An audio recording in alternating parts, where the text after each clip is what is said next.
భారతదేశంలో ప్రజాస్వామ్యాన్ని రక్షించడానికి జరిగేటటువంటి ఒక ప్రయత్నంగా నేను భావిస్తున్నాను. ప్రజాస్వామ్యంలో ఏ సమస్యనైనా చర్చల ద్వారా పరిష్కరించుకోవాలనేది మన రాజ్యాంగం మనకి తెలియజేస్తున్నటువంటి విషయం. ఆ రాజ్యాంగం ఏ రకంగా అయితే గ్రామ స్థాయిలో పంచాయతీలు, మండల స్థాయిలో మండల కమిటీలు, జిల్లా పరిషత్లు, అసెంబ్లీలు, దాని తర్వాత పార్లమెంటు, ఇవన్నీ ఉన్నది చర్చలు చేసి భారతదేశంలో ఉన్న ప్రజల సమస్యలన్నింటినీ సామరస్యంగా రాజ్యాంగబద్ధంగా పరిష్కారం చేసుకోవాలని వీటన్నింటినీ రాజ్యాంగంలో ఏర్పాటు చేయటం జరిగింది. నక్సలైట్లో చర్చలు చేయమని నక్సలైట్ల ఉద్యమము 1969 నుంచి ఇప్పటి వరకు జరుగుతుంటే ఈ మధ్య కాలంలో ఎప్పుడు కూడా 1969 నుంచి ఇప్పటి వరకు ఇక్కడ కూర్చున్నటువంటి పెద్దలు కానీ ఇతర పార్టీ నాయకులు కానీ నక్సలైట్లు పిలిచి చర్చలు చేయమని చెప్పలేదు. కానీ ఇప్పుడు ఎందుకు చెప్తున్నారంటే, ఇప్పుడు కేంద్ర ప్రభుత్వం ఒక నిర్ణయం తీసుకొని నక్సలైట్ ఉద్యమంలో ఉన్న వాళ్ళందరినీ భౌతికంగా లేకుండా, అంటే చంపివేస్తే ఈ సమస్య పరిష్కారం అవుతుందనే ఆలోచనతో ఈ ప్రభుత్వం పనిచేస్తుందని వారికి నమ్మకం కలిగిన తర్వాత, దాని తర్వాత నక్సలైట్లుగా ఉన్నటువంటి వాళ్ళు కూడా ప్రభుత్వంతో చర్చలు చేయడానికి సిద్ధంగా ఉన్నామని వారు ప్రకటించిన తర్వాత ఈ మీటింగ్ జరుగుతుంది. ఎప్పుడైతే నక్సలైట్లే చర్చలకు సిద్ధంగా ఉంటే ప్రభుత్వం ముందుకు రావాల్సిన అవసరం ఉంది. అందులో భాగంగా ఇంతకు ముందు ఒకసారి రాజశేఖర రెడ్డి గారు ముఖ్యమంత్రిగా ఉన్నప్పుడు నక్సలైట్లతో పిలిచి చర్చలు చేయడం జరిగింది. అంతేకాకుండా భారతదేశంలో ఎక్స్ట్రీమిస్ట్ యాక్టివిటీస్ చాలా నార్త్ ఈస్ట్ స్టేట్ లో జరుగుతుంటాయి.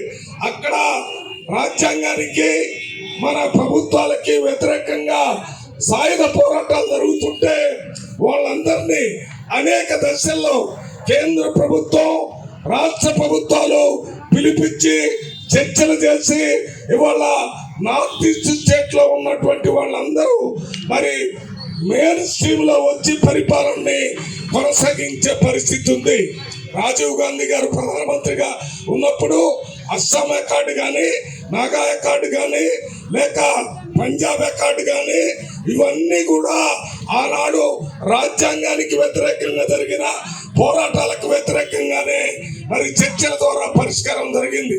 నక్సలైట్లు కూడా ఒక రాజకీయ ఎజెండాతో ముందుకు పోతున్నారు. కానీ నక్సలైట్లకి మామూలు రాజకీయ పార్టీలకు ఉన్న తేడా ఏంటంటే, రాజకీయ పార్టీలన్నీ ఏ సిద్ధాంతం చెప్పినా రాజ్యాంగానికి అనుగుణంగా, రాజ్యాంగానికి లోబడి పోరాటాలు చేస్తామని ప్రజల తరపున అన్ని రకాల కార్యక్రమాలు తీసుకొని చేస్తామని చెప్పారు. కానీ నక్సలైట్లు వాళ్ళు రాజ్యాంగం ద్వారా ఎన్ని చర్చలు చేసినా ఫలితం లేదు. అందుకని రాజ్యాంగేతరకంగా పోలీసు మన తుపాకీ కొట్టడం ద్వారానో లేక వేరే ఆయుధాల ద్వారానే భారతదేశానికి మేలు జరుగుతుందని వారు నమ్మి ముందుకు వచ్చారు. కానీ పోరాటం చేస్తున్నటువంటి వాళ్ళు ఊళ్ళల్లో ఉన్నటువంటి ప్రజలకి సరిగా, అడవుల్లో ఉన్నటువంటి ప్రజలకి సరిగా ప్రభుత్వం ఇస్తున్నటువంటి మరి ప్రజాస్వామ్య స్వతంత్ర ఫలాలు వాళ్ళకి అందటం లేదు. వాళ్ళకి అందించాలనే ఉద్దేశంతో చావటానికి కూడా సిద్ధమయ్యి రాజ్యాంగానికి వ్యతిరేకంగా పోరాటంలో పోయారు.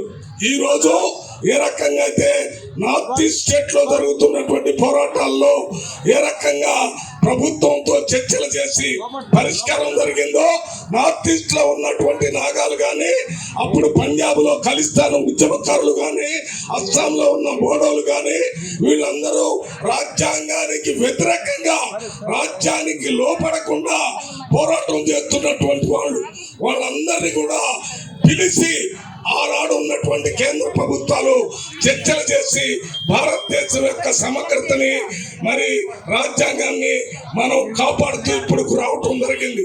అందువల్ల ఇవాళ కేంద్రంలో ఉన్నటువంటి బీజేపీ మోడీ ప్రభుత్వం, ఈ ప్రభుత్వం ఎప్పుడైతే నక్సలైట్లు చర్చలకు సిద్ధంగా ఉన్నారో చర్చలకు పిలిచి మీరు ఈ సమస్యను పరిష్కారం చేస్తే దీనికి శాశ్వత పరిష్కారం వస్తుంది. అంతేగాని నక్సలైట్లని భౌతికంగా చంపటం వల్ల ఈ సమస్యకు పరిష్కారం రాదు.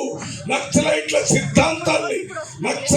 సిద్ధాంతాన్ని మనం మార్చకపోతే వారిని చంపినంత మాత్రాన అది తాత్కాలిక ఉపశమనం మాత్రమే జరుగుతుంది తప్ప శాశ్వత ఉపశమనం జరగదనే విషయాన్ని మోడీ గారికి, కేంద్ర ప్రభుత్వానికి, మన అమిత్ షా గారికి తెలియజేస్తున్నాం. మేమేదో నక్సలైట్ లో పోతాము, మేము కూడా నక్సలైట్ లాగా చేస్తామనేది అది తప్పుడు మాట. మేము చెప్పేది ఆ ఆలోచన ఎందుకు వచ్చింది, వాళ్ళు ఎందుకు ఆ రకంగా పోరాటం చేస్తున్నారు అనేది ఆలోచన చేసి వాళ్ళ పరిష్కారానికి పిలవండి. వాళ్ళు అన్ని రాష్ట్రాల వాళ్ళు, ముఖ్యంగా తెలంగాణ రాష్ట్రం ఉంది, అదే రకంగా బీహార్ రాష్ట్రం ఉంది, మన తెలంగాణ ఆంధ్రప్రదేశ్ ఉంది, పక్క రాష్ట్రాలు ఎన్నో రాష్ట్రాల్లో నుంచి ఈ నక్సలైట్ లో చేరి ఏదో సాధించాలి, పేద ప్రజలకు మేలు చేయాలి, అన్యాయం జరుగుతున్న వాళ్ళకి న్యాయం చేయాలని పోయారు. అన్యాయం జరుగుతున్న వాళ్ళకి న్యాయం చేయాలంటే రాజ్యాంగం ప్రకారం చేయాలని మీరు చెప్తారు, మేము కూడా చెప్తున్నాం. ఇప్పుడు కొంత దూరం వాళ్ళు పోరాటం చేసిన తర్వాత వాళ్ళు చర్చలకు సిద్ధమయ్యారు. ఇక్కడ కూర్చున్నటువంటి ప్రొఫెసర్లో లేకపోతే పొలిటికల్ పార్టీలో మేము చర్చలకు రమ్మని చెప్పడం లేదు, వాళ్ళు చర్చలకు సిద్ధమయ్యారు. అంటే వాళ్ళ సిద్ధాంతంలో ఏముందో మీకు చెప్తారు, మీరు మీ సిద్ధాంతం ప్రకారం, రాజ్యాంగం ప్రకారం ఏముందో మీరు చెప్పండి. ఒక అవగాహన రండి. ప్రజల్ని చంపే కార్యక్రమం కాకుండా ప్రజల్ని బతికించి దేశం కోసం త్యాగం చేసి వాళ్ళ కోసం పనిచేసే వాళ్ళని బ్రతికించేటటువంటి కార్యక్రమం చేయాలని మీ అందరికీ విజ్ఞప్తి చేస్తున్నాం. కాంగ్రెస్ ఉన్నా కూడా రాజ్యాంగంలో రాసిన దాని ప్రకారమే అనేక సార్లు మార్పు వచ్చినాయి. రాజ్యాంగం ప్రకారం ప్రజా పోరాటం చేసి ఒకసారి 1977లో భారతదేశంలో కాంగ్రెస్ పార్టీ లేదు, మళ్ళీ 80లో కాంగ్రెస్ పార్టీ వచ్చింది, మళ్ళీ కాంగ్రెస్ పార్టీ 2014లో పోయింది, ఇవాళ బీజేపీ పార్టీ వచ్చింది.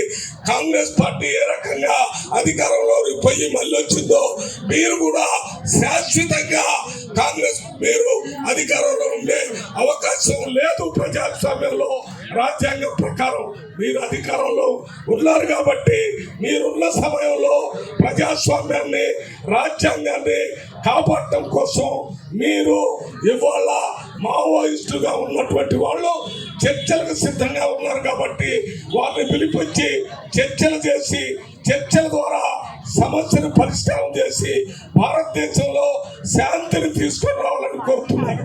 మీరు వీళ్ళని చంపటం ద్వారా కానీ, పోలీస్ స్టేషన్లు పెట్టడం ద్వారా కానీ, ఆయుధాలు సప్లై చేయటం ద్వారా కానీ సమస్య పరిష్కారం కాదని ఈ పాటికి భారతదేశంలో ఉన్న ప్రభుత్వాలన్నిటికీ తెలిసింది, మీకు కూడా తెలిసే ఉంటుంది.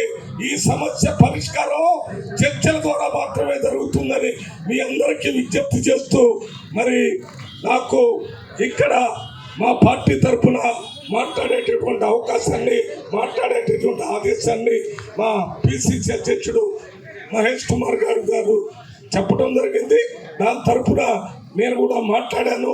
మేము కూడా ఈ చర్చలు చేసేటటువంటి కార్యక్రమానికి సంబంధించి మా పిసిసి అధ్యక్షుడితో పాటు మా రాహుల్ గాంధీ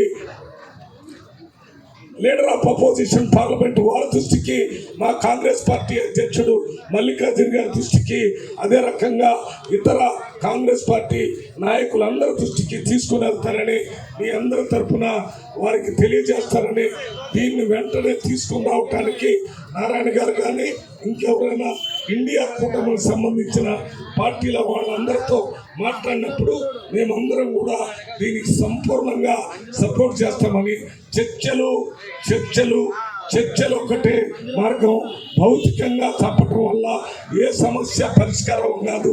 ఆలోచన, ఐడియాలజీ, ఆ ఐడియాలజీలో మార్పు వస్తేనే ప్రజల్లో శాంతి వస్తుందని పూర్తిగా నమ్ముతూ మరి నేను సెలవు తీసుకుంటున్నాను.